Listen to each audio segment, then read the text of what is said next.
There are places in this country that don't belong to any one person. They belong to all of us. To the quiet hiker, the curious child, the passerby who may never set foot there but still believes that some places ought to remain untouched. Conglomerate Mesa is one of those places. Nestled between the jagged peaks of the Sierra Nevada and the parched silence of Death Valley, it spans more than 22,000 acres of public land. Nearly roadless, mostly wild.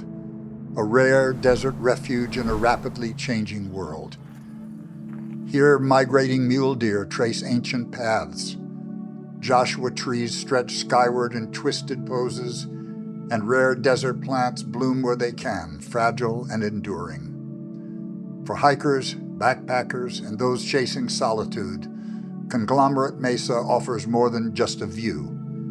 It offers a glimpse into what the American West once was. This isn't private land. It's public land. Your land. My land. Our land. And that's what makes it vulnerable.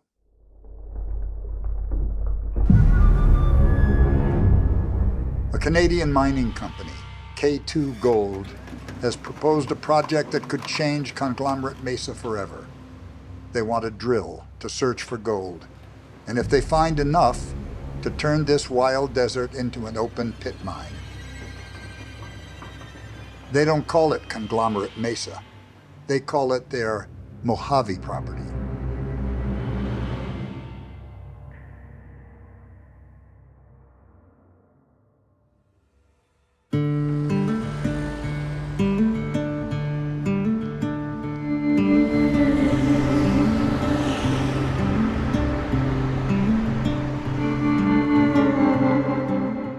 Fall, we spent a lot of time out here by Conglomerate Mesa, Hunter Mountain area. And my brother and I used to have a brother that was just a little bit younger than me. We used to go camp up there for about a week and gather pine nuts and come back with a good little haul. And then what's really cool is when you go up there and you run into your cousins who are also up there, and then and then everybody brought some food and you have picnic lunch. The first time K2 Gold came, one of the first things they said, oh, we're just going to go up there and poke a few little holes in the mountain. It's like, do you forget who you're talking to? There's no such thing as a little hole in a mountain. K2 Gold, a Canadian mining company operating under their U.S. LLC, Mojave Precious Metals, is set on exploring Conglomerate Mesa with the goal of proving that there's enough gold there to build a full-scale open-pit mine. Located roughly 3.5 hours north of Los Angeles, their claims are visible to the nearly 3 million people who drive north on Highway 395 to Mammoth or the Eastern Sierra.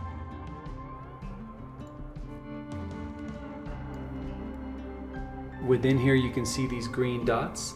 Those are the proposed drill sites. So in the southern part of their proposal, there's quite a few, 15 of them, pretty concentrated in a fairly small area. And then in the furthest northern part of it, what they call the Dragonfly area, there's a whole bunch more. But then we zoom out a lot further and we see this black line around a massive area. And that's the area that they've actually laid claim to. So exploration right now is just like, 30 drill sites. The mining would encompass all of this potentially, and you could see this entire thing being obliterated. K2 Gold is taking advantage of a little-known United States law that allows any U.S. citizen to stake a claim on federal land and mine it without paying any royalties to the U.S. government. Using this law, they claimed over 14,000 acres of public land bordering Death Valley National Park, roughly the same size as Manhattan. Well, the Mining Law of 1872 actually came out of Congress, signed into law by Ulysses Grant. It looked to ratify and confirm the practices that had grown up in the California Gold Rush starting in 1848, where miners went out, basically, frankly, trespassed on federal lands and extracted a lot of gold, all without any legal sanction whatsoever. I mean, they just went out and did it. It basically gives the miners kind of open access to most federal lands where they can go out and locate mining claims where they think minerals exist. And then if they can show that minerals exist there, they can actually extract them. As I understand it, K2 Gold has 10 or 12,000 acres of mining claims. That probably means they've got 600 or so claims out there, individual claims. K2 Gold wouldn't be the first mining company to take advantage of this law. In fact, they would be just one of the hundreds of foreign mining companies that profit from U.S. public lands annually.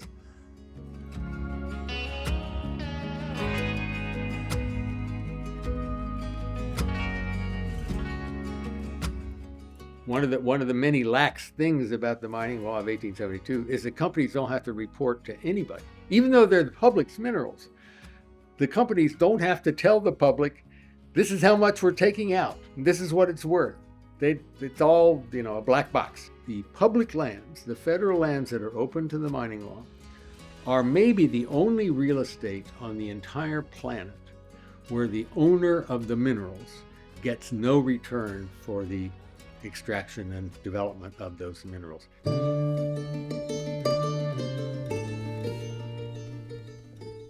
Keeler, California is the closest town to K2's claims. Once a thriving port city on the edge of Owens Lake in the late 1800s, Keeler now holds roughly 50 residents, most of whom settled there in search of an escape from a busier life.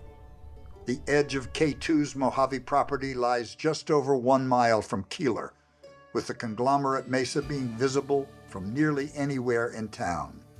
Inyo County, no matter, it's one of the largest counties in the state. It's also the smallest. Tourism is our biggest income. These mountains here draw a lot of that, just because of our history, off-roading, the beauty of the Eastern Sierra. We're on a main thoroughfare to, Mammoth and places north where a lot of traffic comes out of LA. The Mesa is a big portion of the Inyo Mountains range. Well, basically it's a view right out my kitchen window. I really don't want to see mining on the face of this mountain where it's going to be visible. That would greatly impact our camping, off-roading, a lot of our exploration, our hiking, and our history. Even closer to the Mesa lies the abandoned mining town of Cerro Gordo, now one of Inyo County's most popular tourist destinations. The town's rich history draws tens of thousands of visitors annually. So I'm Conglomerate Mesa's closest full-time neighbor. Their claims that they're currently prospecting are about 3 miles from here, but their claims extend all the way to the property line right here at Cerro Gordo. This building that we're in, if we turn around, we could see some of the claims that K2 has leased over the past years. And so this patch of dirt that we're talking about is not a small area. It is many miles squared. And so they come literally, quite literally, to my front door. So for the past 5 years, I've been essentially dedicating my life to trying to preserve the history that's at Cerro Gordo, understand the history, and broadcast that history to whoever I can. And over the past 5 years, there's been millions of people worldwide that have come to love this part of the earth, that have come to love the story of Cerro Gordo and the surrounding areas. And each year we have tens of thousands of people that make the journey all the way up to the top of this hill to experience the nature here and to see firsthand the history of this important California town. I think that if the project were to succeed and this would become a full-scale mining operation, it would not just be to the detriment of Cerro Gordo as far as people visiting, people enjoying their time here, people, understanding the history here. It would be to the detriment of the entire county and the entire state. Sometimes people will point at me and say, hey, how can you, as somebody who lives in a former mining town, be against mining? But I think that we construct museums and we preserve battlefields from World War II, not because we want another battle, but because we want to understand what happened there and learn from it. And so I take the same approach here. I live in the scars of what mining can do. I, of anybody, knows what happens when the gold rush ends. Considering a lot of the properties that they were looking at stretches all the way around the town, and it's the only major road going up there is what Cerro Gordo uses, heavy impact. Those of us down here won't put up with that. Spanning the 135-mile distance between Badwater Basin and Death Valley and Whitney Portal, the Badwater 135 race is widely considered the toughest foot race in the world. The race route enters the Owens Valley and wraps around Conglomerate Mesa on its way up to Whitney Portal, with the route coming as close as 1,000 feet from the edge of K2's claims. We've estimated that the total economic impact of the event is $1.2 million, with the majority of that being spent in that region. Start line at Badwater Basin, Furnace Creek, crossing Death Valley to Stovepipe Wells, up and over Town Pass into the Panamint Valley and past Panamint Springs Resort, Father Crowley Climb, Darwin, Conglomerate Mesa, Keeler in the Owens Valley, and then the final ascent to Whitney Portal. When you talk about running races, people often will think of the New York Marathon with tens of thousands of runners running curb to curb and everything's closed to traffic. But a race like Badwater 135 is held on the open roads. We're out there with all the traffic. There could definitely be traffic issues with having mining going on out there. Anything that changes the nature of the event or the safety of it could absolutely jeopardize the event. We need those roads the way they are, which is what the locals enjoy, which is roads which are generally wide open and quiet, easy to navigate, safe. Nobody who loves this area wants to see a big giant open pit mine anywhere along this race route. It doesn't matter if it's just outside of the national park. This whole region is special. The tourists who come to recreate there are what drive the economy. They fill the hotels, the restaurants, all the businesses, and provide jobs to the locals. And that's what people come there for.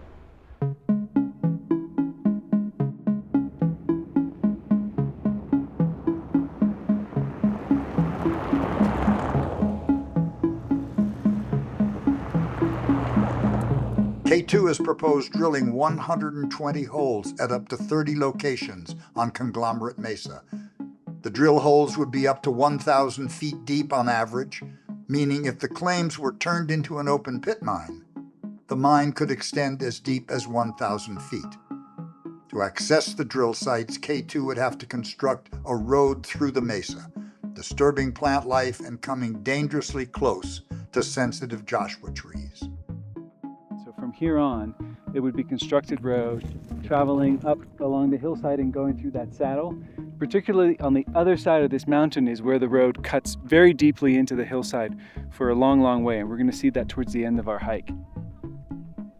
Yeah, so this is a good place to see the road scar that was left by, I believe it was BHP that did mining back in the 90s. And so that's nearly 30 years of recovery, and you can see how the desert takes a really long time to heal.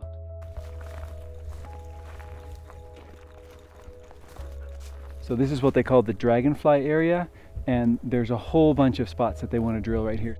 All these green spots right here on the map, those are all drill sites. So right here in this area that we're standing, there's 1, 2, 3, 4, 5, 6, 7, 8 drill sites.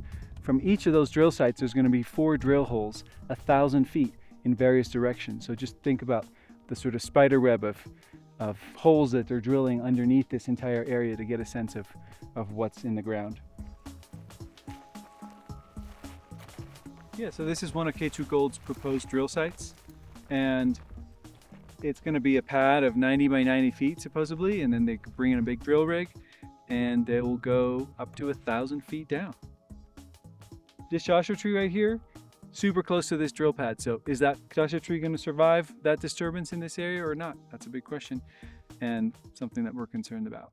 Modern gold mining, like you see in northern Nevada, involves the movement of hundreds of tons of ore for every single ounce of gold that you get. So it's really just essentially sifting these microscopic particles of gold out of these rock deposits. They will pile up the rock and they will sprinkle cyanide on it and let the cyanide leach through the rock, and it will leach out the gold, and then they gather that at the bottom. And cyanide obviously can be toxic and can be a water pollution problem. One of the things K2 Gold always says is they're not going to be mining Conglomerate Mesa, they're just doing the exploration.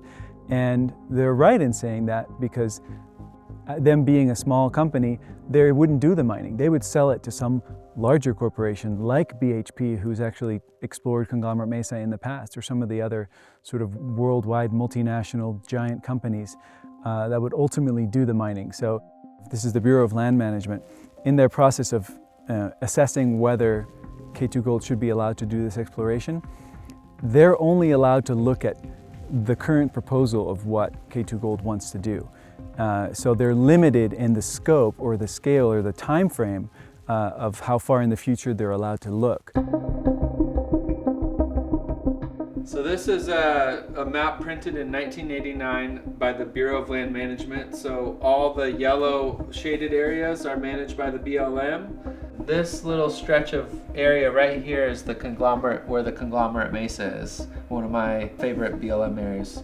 The land at Conglomerate Mesa is part of the nearly 250 million acres of land overseen by the Bureau of Land Management, making up nearly 1/10 of the United States.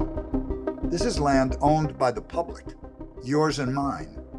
With input from the public, the BLM is responsible for deciding how these lands are managed, whether it be for grazing, logging, hunting, off-roading, mining, or recreation. So the BLM has to balance a lot of different uses on the BLM lands. So there's conservation, there's recreation, there's grazing across the west, there's mining and extractions, and then they have a number of options for recreating. So you can be a hiker, hunter, rafter, off-roader, you can have an OHV vehicle. So they're balancing like a lot of different priorities. The issue that I have is that out of 245 million acres that the BLM manages, 15% of lands are managed for conservation. The other 85% are open for extraction, for oil and gas. Despite having this mission to be to have a multi-use agency, the balance is not equal. The Conglomerate Mesa is home to some of the desert's most iconic plant life. Those who visit are greeted by hundreds of Joshua trees that dot the mesa's valleys and hills. Pinon pine trees call the mesa home. Known for their pine nuts, these trees can live in excess of 400 years in the right conditions. The rarest of the plants is the Inyo rock daisy, which has only been documented on the rocky outcrops of Conglomerate Mesa and its neighboring mountains. They start here. There's a couple here, and then they get a lot more dense up there. So this is the Inyo rock daisy. It doesn't look like much right now. It's in its winter dormancy phase. But at peak summer, like late June, July, it's bright green, the sun's hitting on it, and you just smell this fragrance of the glands coming from the leaves. I first visited here back in 2018 to begin my graduate school research, which involved documenting all the plants that grew on Conglomerate Mesa and the surrounding areas. So one very important plant that lives on the mesa is the Inyo rock daisy. This plant only lives in a tiny portion. It doesn't even make it really to this rock here. It just grows on Conglomerate Mesa and a little bit north. It blooms in the heat of the summer when pretty much nothing else is blooming, and so it's really important for pollinators that are coming through the area. It creates a lot of seed that other animals eat. There would be no home for these rare plants. I think probably one of the most special things about Conglomerate Mesa are the stands of Joshua trees that live up there. There's a pretty solid consensus of scientists that believe that by 2100, 90% of the Joshua trees in Joshua Tree National Park won't exist anymore. And so when I think about the Joshua trees up on Conglomerate Mesa, it's like the perfect sort of habitat, high elevation, cooler temperatures where these Joshua trees can thrive. It might be to Conglomerate Mesa that our great-grandchildren go to see these incredible sort of bizarro Joshua trees. You know, what happens if we start saying it's okay for plants to go to extinct or animals to go extinct? Where do we draw the line? The Conglomerate Mesa is the ancestral home of the Timbusha Shoshone and Paiute Shoshone tribes. The land has been used by local tribes for hunting, gathering, and exploration for thousands of years, including the present day. You said what? I think it's a granary. Oh, really? Usually they'd be like concave. It's definitely purposely made, right? Yeah. But yeah, they would take the pine nuts and throw all the hull in there. to keep them safe from the animals and stuff. That's pretty cool. There's all kinds of artifacts and features, what you would call, because it's been used for thousands of years, you know, for hunting, for gathering plants and stuff.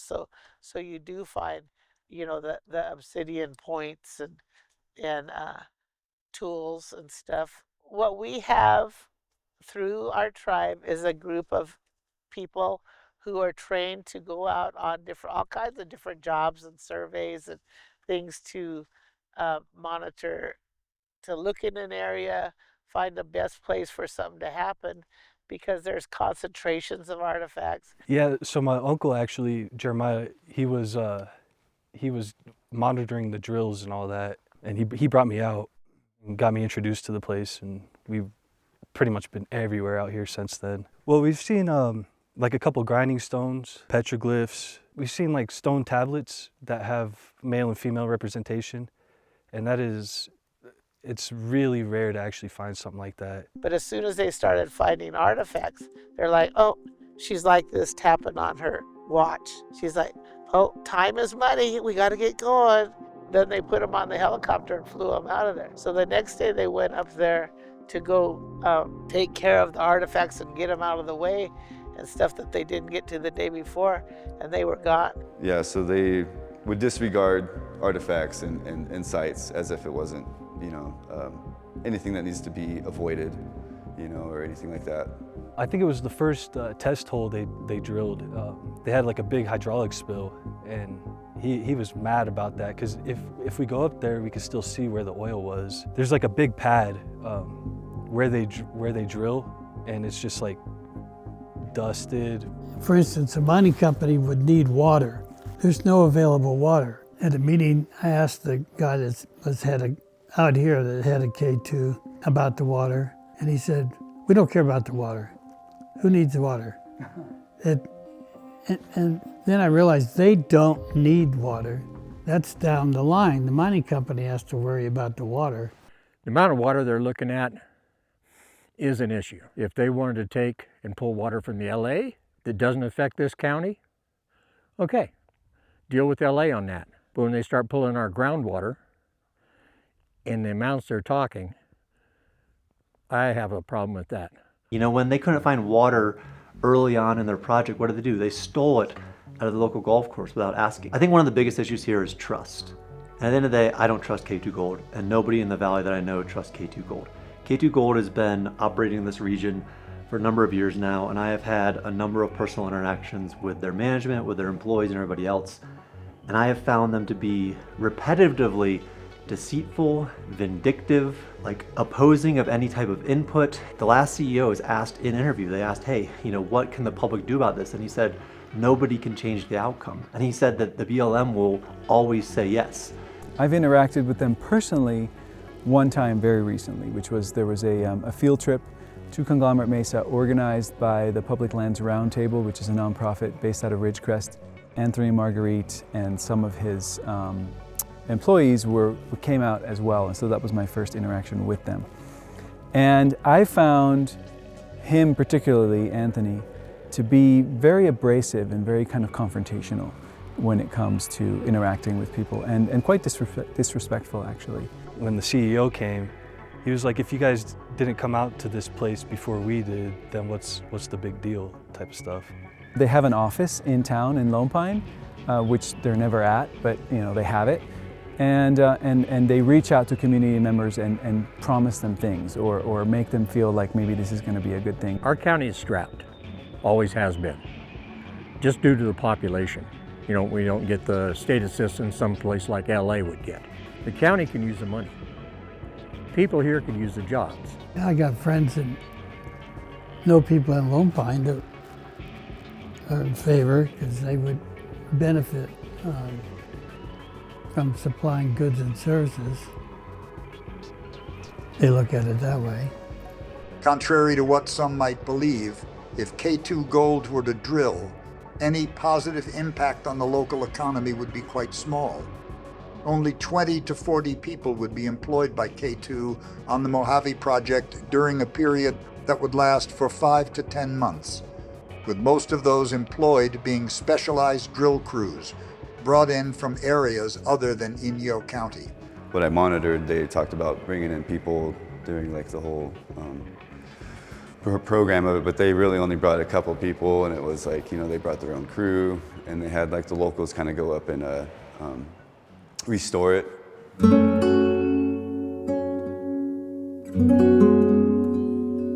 The exploration phase itself, I'm honestly bracing myself for the possibility that it will be permitted and that there will be some damage that will come from that. How can they do that to this land? To me, it's just unfathomable. It's like, no, we will do everything we can to stop it. And because I just can't even picture it go through.